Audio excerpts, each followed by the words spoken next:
देखिए, दरअसल सबसे पहले जब हरियाणा को लेकर कांग्रेस बहुत उत्साहित थी और लगातार जब बैठकों के दौर हुए और टिकट वितरण को लेकर बातचीत लगातार हो रही थी, तो इस बीच में एक खबर आती है कि इंडिया गठबंधन की दो पार्टीज, आम आदमी पार्टी और कांग्रेस, दोनों मिलकर हरियाणा में चुनाव लड़ेंगी। जैसे ही ये बात निकल कर आती है तो ये कयास लगाए जाते हैं कि अगर हरियाणा में मिलकर चुनाव लड़ेंगी तो फिर दिल्ली और आगे जाकर गुजरात में भी मिलकर चुनाव लड़ेंगी। और सबसे महत्वपूर्ण बात यह है कि प्रभारी दीपक बाबरिया आला कमान के इशारों पर यह अनाउंस भी कर देते हैं कि कांग्रेस आम आदमी पार्टी के साथ मिलकर चुनाव लड़ेगी। वहीं सूत्रों की माने और भारत 24 की तरफ से 100% मोहर के साथ हम ये बात कह सकते हैं कि कांग्रेस के आला कमान ने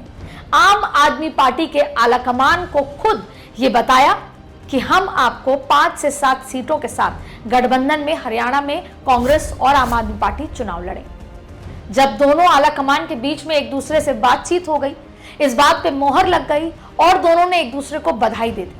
उसके बाद कुछ होता है। तो जो उसके पीछे की इनसाइड स्टोरी है वो अब शुरू होती है। दिल्ली और हरियाणा के नेता राहुल गांधी के पास पहुंचते हैं और ये कहते हैं कि जब कांग्रेस हरियाणा में अपने दम पर चुनाव जीत सकती है तो फिर आम आदमी पार्टी के साथ गठबंधन की क्या जरूरत है। वो ये बोलती है कि अगर 5 से 7 सीटों में, और टू बी प्रिसाइज 6 सीटों पे अगर आम आदमी पार्टी चुनाव लड़ेगी तो उसकी जरूरत क्या है, क्योंकि कांग्रेस खुद क्षमता रखती है कि इस बार अकेले दम पर हरियाणा में सरकार बना सके। तो वहीं दिल्ली के नेता आगामी चुनाव और आगामी रणनीति को देखते हुए ये बात आला कमान के सामने रखते हैं कि अगर हरियाणा में आपने उनको 5 से 7 सीटों पर चुनाव लड़ाया, अगर कांग्रेस ने आम आदमी पार्टी को 5 से 7 सीटें दी, तो दिल्ली में भी जब अगले साल जनवरी में चुनाव होंगे तो आम आदमी पार्टी कांग्रेस को केवल 6 सीटों या 5 सीटों पर चुनाव लड़ने का मौका देगी और वो 5 से 7 सीटें होंगी जो मुस्लिम बाहुल्य इलाके वाली हैं, जहां पर आम आदमी पार्टी ज्यादातर जीतती नहीं है। तो ऐसे में दिल्ली के नेताओं को इस बात का डर लगा कि जहां हम दिल्ली में फुल फ्लेजेड चुनाव लड़ने और जीतने की तैयारी में हैं, वहां केवल हम 5 से 7 सीटों में सिमट कर रह जाएंगे। फिर एक बार यह कहा गया कि अगर दिल्ली में हम 6-7 विधायक हो भी जाते हैं तो हमारे लिए भविष्य क्या।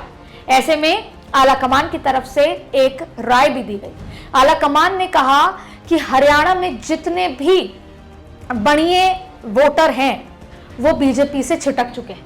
वही बीजेपी जो ब्राह्मण बनिए की पार्टी कही जाती है।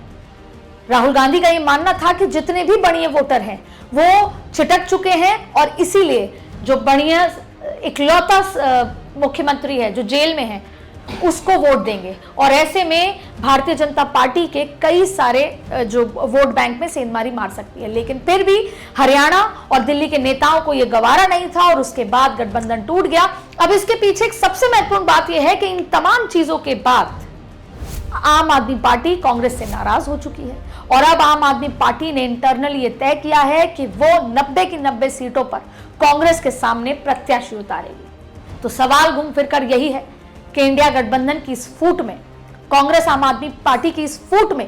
क्या भारतीय जनता पार्टी को फायदा ही फायदा, मौका ही मौका नजर आएगा और मौका ही मौका चुनाव में मिल जाएगा।